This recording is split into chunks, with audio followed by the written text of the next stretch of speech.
Hi. Hi. Hey, was that to Hello. me or to everyone else? Hello.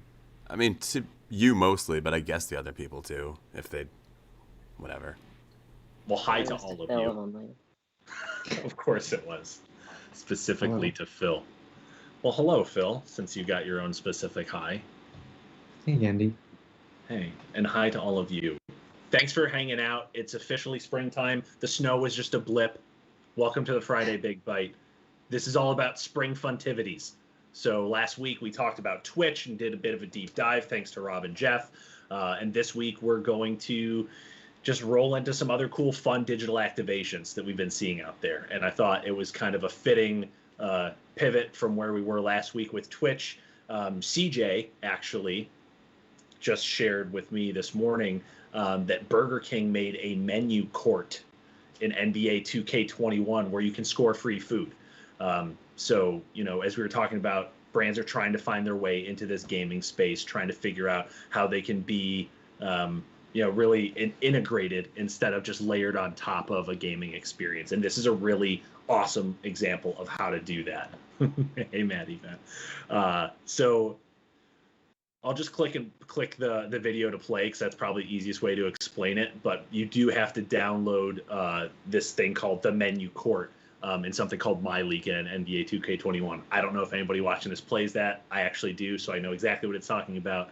But for those of you who don't, let's just go ahead and play the video, and you'll get a better understanding of what the menu court, the BK menu court, is all about.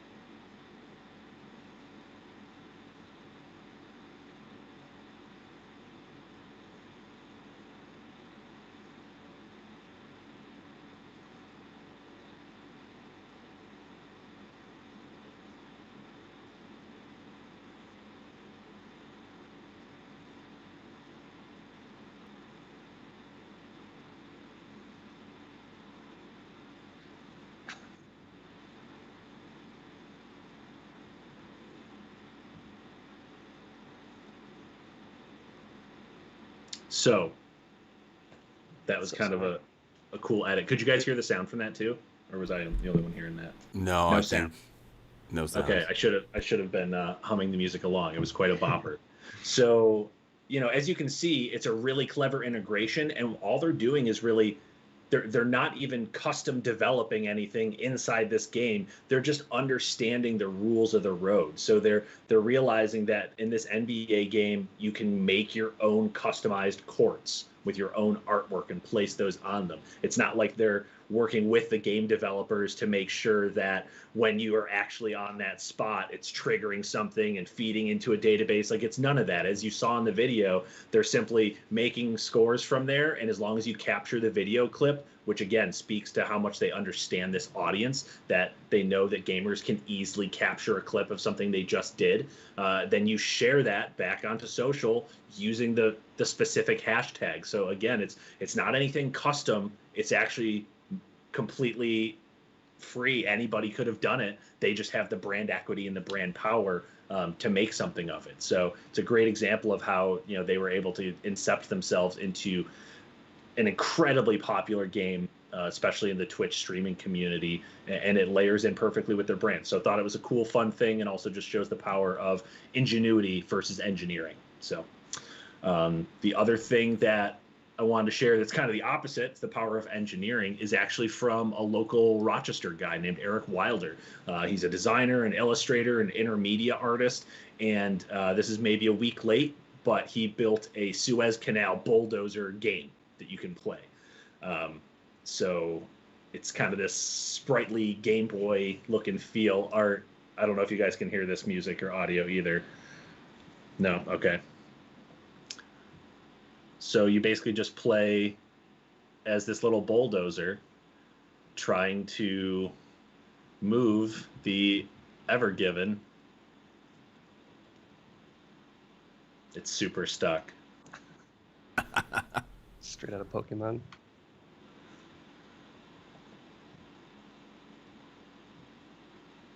Super stuck. Like the little duck floating in the canal there. So if you haven't guessed, this is basically the whole game. So Can you you ever- program this. Is there no solution? No, you can't move it.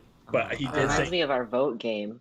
Totally. Yeah, it does. yes. I'm so glad you said that, because something that was really cool to me, at least, about our vote game is that it was actually it was deliberately designed to be a slightly frustrating gaming mechanic to users, just like this is. This is deliberately just to have a little bit of a laugh and to make a little bit of light of the situation.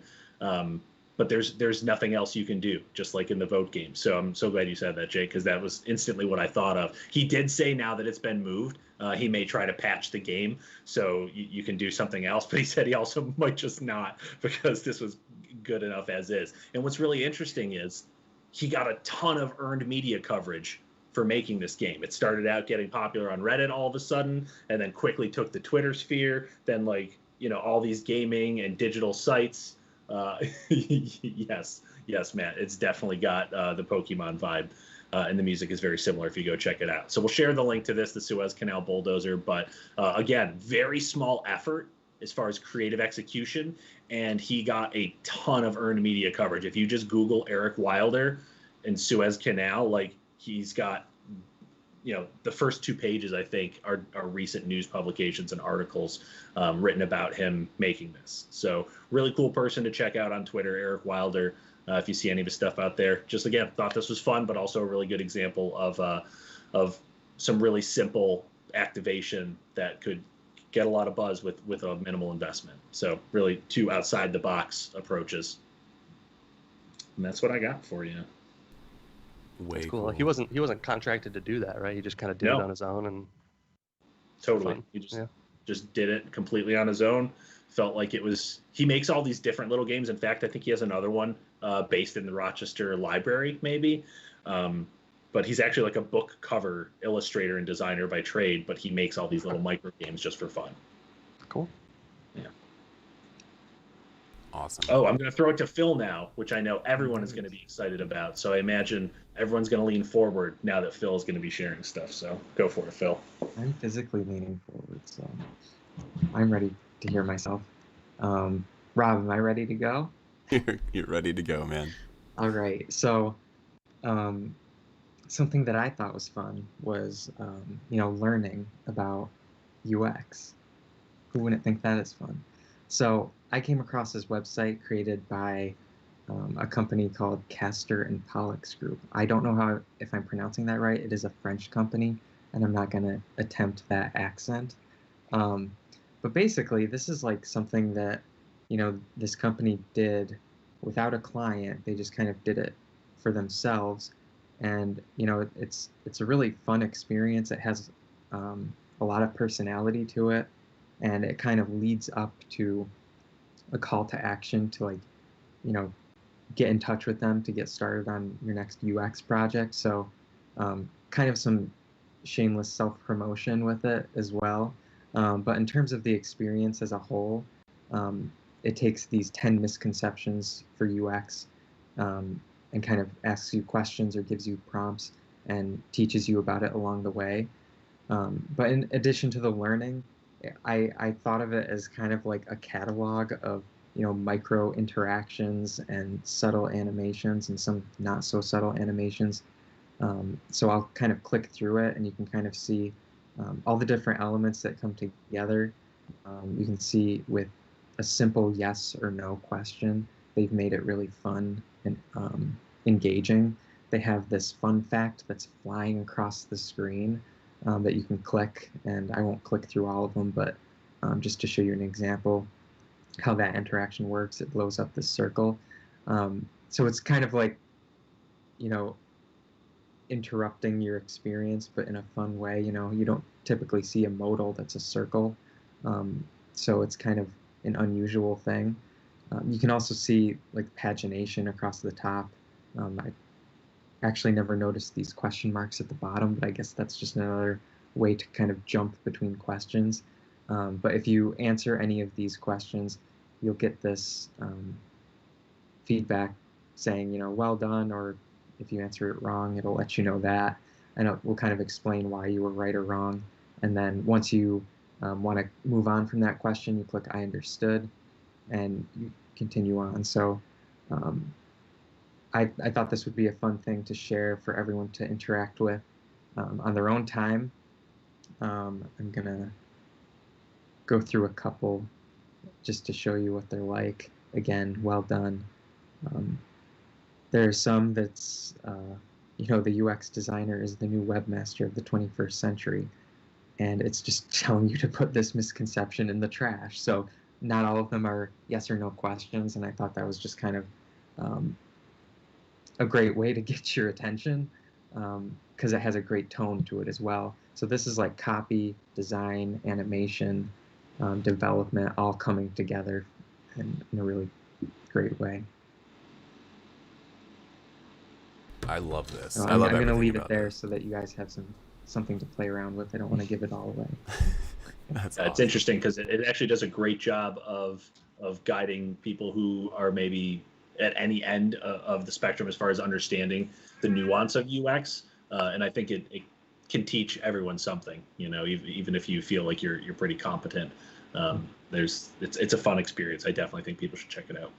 Yeah, and I mean the purpose of it, if they're trying to get clients to, or potential clients to contact them, it may be someone that works at a company that doesn't have a huge knowledge on the topic, and so educating them on that, it's convincing them without really trying to be a hard sell. Yeah, teaching by showing. I love it. Yep. Awesome, man. Thank you. Of course. That was very fun, Phil. Thank you. Big fan of Jake the animation style. Am I passing it on to you, Jake? Please. So, I Jake, don't know take if it this will away. be as fun as that, but when we're discussing what our topic is going to be, and kind of going back and forth, this week was supposed to be fun, and I had said this isn't fun like a game, but it's sort of fun in like a haha, that's my life, and I sort of hate it kind of way. So this is an article from Dribble about a guide to decoding client feedback. I'm sure we've all gotten that feedback that you're just like, what does this even mean, or why do I even bother doing my job? So there's a lot of good information here, but I just wanted to focus on two of the key takeaways. And so the first one, they're talking about getting to the root of the problem. And sometimes it's better to show your client what's going to happen if you follow their suggestion than it is to try to push back and convince them not to do it. So often what we'll do is they'll say, we really think it should look like this. So we'll do it, and we'll say, here it is. Here's where that breaks down on mobile. But our other recommendation would be this second option, and we'll have that, on the next slide to show them, hey, you asked for this. This is what it looks like, and this is why you shouldn't do it. And so I think that is often a good approach to take, because it's sometimes clients just need to see what they're saying in order to understand maybe some of the root level problems with what's going on. We've had in the past, when we redid Infobond, there was this ticker at the top of the old Infobond, and it was literally like the text scrolled in this tiny little area, and it would say, they called it bulletins, and it would just say things like, oh, there's a new promotion or something. And when we did our user interviews, they said, we really need to keep those bulletins, like that's crucial. Everyone loves it. We need to keep it. And we're all sitting there like, there's no way that everyone loves the scrolling text at the top of your screen telling you this useful information. But when we really tried to get to the root of the problem, all that they were saying was, yeah, that information is important, and dealers need a way to access it. But how it came across in the feedback was, keep the bulletin ticker. It is the most important part of this UI, when that obviously was clearly not the case at all. So it's just an example of getting to the root of the problem versus just taking client feedback for what it is. And the last thing I want to talk about here is making it easy for clients to provide feedback and to understand and educate them about the types of feedback that's useful. So, if we're in wireframes, we'll often put up a slide in the beginning that says, here we're looking for feedback on content organization or the size of elements or navigational pathways, versus once we get to design, we'll say, remember, we're looking for feedback in this stage on image selection or colors or font selections, to make sure that they're not giving the wrong types of feedback at the wrong time, because that can sometimes really throw a project off. So this was I guess a fun article in a way, maybe therapeutic to read through, but I really enjoyed it. My next share, I've tried to save the most fun one for last. This is a website called click. Great URL. So you load it up and I'll say, you've seen, I've already played, I've got a couple of achievements here. So it says, please click the button.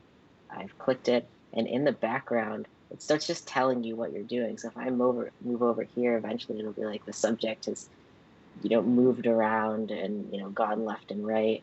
And you can't hear it, but there's actually audio, and there's some weird voice just telling me what I'm doing in the background as I'm moving around. You can unlock these different achievements. Look at that. Only 106 more to go. Oh my God. I haven't clicked 5 times yet. I didn't move fast, unfortunately. I'm unlocking more achievements as we speak. It's amazing. Subject is moving very slow. Well, that is rude. Scrolled in all directions. So it basically is just tracking what you're doing on this page. And if you go back to, this is sort of the case study from the people who made it. And the point is addressing the idea that online behavior is possibly being captured and monetized. And this is just showing you, this is all the information just by visiting a website that someone can get for you. Look, I left the tab and I came back and they're like, welcome, here you are again. So it's a little disconcerting, and this is sort of why we have all these privacy laws in place in terms of what can we track across tabs, because this is terrifying. If you could hear the voiceover with it, it's even worse. So but yet there's gamification, so part of me wants to get the other 96 items left to go and just give them my information. Do it. Gotta catch them all, man. You're a quarter of the way there. You're almost there. Like, just do it. Ivory milestone. I don't even know what that was. I've been on the website for 1 minute. So click. If you guys want to play around with that, it's a great URL. That's awesome. That's all I've got. Amazing URL. Thank you. Was the purpose of this to show people how closely websites can track what they're doing? Yeah. Yeah, so it's basically to show you all the information that a browser has access to at one time. And a little hand that's trying to get me to shop. I clearly don't want to. So it's to make you feel a little creeped out by the types of actions that we can get from you. And conversely, it's also, if you reverse engineer it, right? Like, it's also an opportunity to see, oh, those are the types of moments that you couldn't surface something to a user, like it knew that Jake was coming back into that tab from having been in a different tab. So contextually, if you're able to track that, then you should be able to serve something that's triggered by that, right? So there's lots of ways that you can look at these things of how can we realize something else or cooler or different within the constructs of what you're able to do already. Yeah, I've seen websites that on the little browser tab, it sort of has that title. And when you leave, they'll change the title to, come back, or, don't forget to, view our case studies or whatever it is when you leave, and then you come back, it says welcome back, and different things like that you can do that aren't as creepy, but maybe will delight the user in some way. Yeah, for sure. Okay, I want to bring it to another experiment with Google, who, they make some incredible stuff, so why not? This is a machine learning game, a word association game that they made a couple years ago, and I'm gonna just play a quick round of it just to show you kind of what it's all about. But they're basically they're training a model. That's kind of what machine learning is they're training an algorithm or training a model to based on various input data. Now, if you look who made it, it's Google. They have billions of input data that they can basically recreate a human conversation, some dialogue, and they fed it with art, so poetry, music, lyrics, search terms, and then yeah, actual like conversations from like message boards and stuff. So it has a pretty good idea of context of words, which is really cool. Just technologically speaking, it's pretty impressive. So they have two different games, an arcade and a slower, kind of more, a slower My version. Let's speed. just play the arcade. Yeah, let's play the arcade one. And it's really cool. If anyone had played Codenames, it was a game we used to play often in the collab. It's similar to that, right? So type the first thing that comes to mind when you think of doctor. I don't know, medicine, and it brings it right to the bottom. It means that was the word that was most associated, with medicine. It's Oh, just wow. at the bottom. Kind of cool. There's also toothbrush and kittens, right? Veterinarians. Piano, I don't quite understand, but maybe like mental well-being, medicine. Okay, so we scored that one, and then it'll keep going. And it almost like Tetris. Over time, it will pick up in speed. So neighbor, I don't know. Good. Nice. Yeah, good, right? Football, pigskin, Sport. nailed it. Sports, football, nailed it, right? So snow, cold. Rochester. Dude, you're like acing all of these. Well, yeah. Carbonation. Okay, try intentionally doing one poorly, because I'm curious what happens if you're really necklace. I don't know. Music. okay. Right. So song, paper, cake, and love came below that. So necklace. I don't know. Jewelry. Okay. Train. Fast. Toot. Oh, so as it's Tree. dropping down the new words, like Tetris style, if it gets to the top, is that when you lose? Correct. Yeah. So I'll just let myself lose here. Oh, But I dude, don't want you're to. on a roll, Tree. man. All right, here we go. Oh, tree was already there. Sword, sharp. Right. So you get the gist here. E-commerce. Then you can have like streaks and stuff like that. So it's really well made. Obviously the back end is kind of what's being flexed here, and I don't mean that in a weird way. Back end, so like the data or like the model. Let me turn this music off. The model that they're using, that they have trained based on all of this input data, is really the star of the show. Is this continuing to train with people using it too, Jeff? Yes. Or is it kind of, this is the output? Okay, it is. That's why, so in the beginning, they're kind of coaching you along, and they're saying, if you can't think of something like super obvious, try and like abstract it a little bit. Try and, use slang, and it's taking all that into their algorithm and as part of the input data. So just so the machines by playing, get smarter. you're helping refine the AI. Yes. That's cool. Yep. And I don't know if it's like an iterative, like the next time I play, it'll be smarter. It's probably like a release that they'd have to do, like, I would imagine. I'm not quite sure. But on the front end too, I thought it was kind of cool that they're using GSAP, which is animation library that I've talked all about in plenty of Friday Big Bites, but it's what we do the majority of our banners in. Our front end animation is normally done in GSAP. It's being used on the partner site, and it's got a lot of really cool capabilities. So the capability that I'm talking about is split text. So after you get it, you can see all of the stuff down here. I'll use my cursor because you can actually see that. All of the stuff in the green as you get it right. Toothbrush, I don't know, bristle. You'll see it blow up, basically. And that's using a sub plugin called split text that basically gives you very granular control over characters, lines, paragraphs, stuff like that. So it's able to say, give me every character here and then just blow it up, basically, which is kind of cool. So that's Semantris. It's part, creepy AI taking over the world stuff, and then part like really cool front and back end work. And then the second thing I wanted to show you is Level Up Life. So Jeff Harris Partners Napier Lull Level Up Life is my character's name, and this is my profile page. So the gist of this is you have attributes, right? Like in any RPG, you have experience, a level, you have your name, and you have strength, culture, environment, charisma, talent, and intellect attributes. So the gist of this is it's kind of a to-do list, right? It's you create things that you need to do during your day, and you assign points to them, right? So, and they can give you some too. So let me just go to like goals, go to, I don't know, outdoors. It'll say spend some time outdoors. It'll give you 3 environment points and 70 experience. Pick up some litter. It'll give you 2 environment points and 70 experience. So, and then you can add custom achievements in any of these subcategories. Oh, That's nice. awesome. And it's kind of cool. So if I go to the homepage here, you could see what other users have been doing, right? So here's the level 3 person, level 13 person. Tell someone an interesting story, either true or fictional. This person told some stories to Julie. So I hope Julie Droller got some benefit out of that.